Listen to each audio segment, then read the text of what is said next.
How to make a zero pair with integers on a number line using positive and negative numbers. Draw two arrows of the same size but in opposite directions.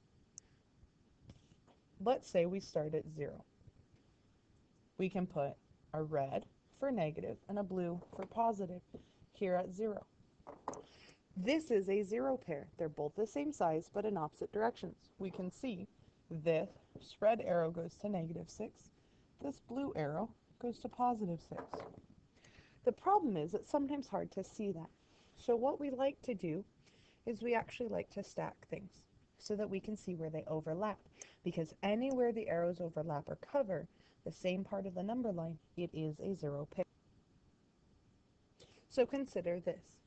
We have +6 and then a -6. And we read this like it is a racetrack. What do I mean by that? I mean that you will take and go +6 out and then turn around and go -6. Where do you end up? Back at 0. Hence, it is a zero pair. So consider the two stacks of arrows at the bottom.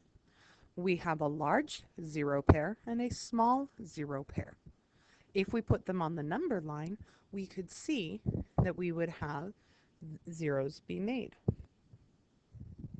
Let's assume that for the arrows on the left, we started with -6.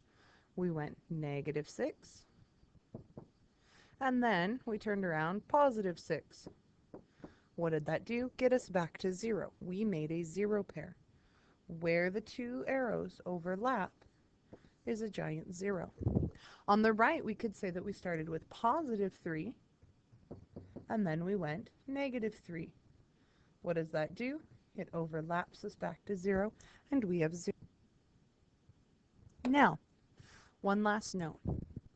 It is important to know that when you have zero pairs, you can put them in or take them out at any point in time because they're a ninja. What I mean by that is consider the number line right here.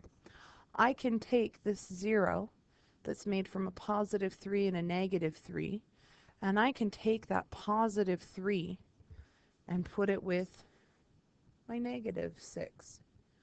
What can I see here?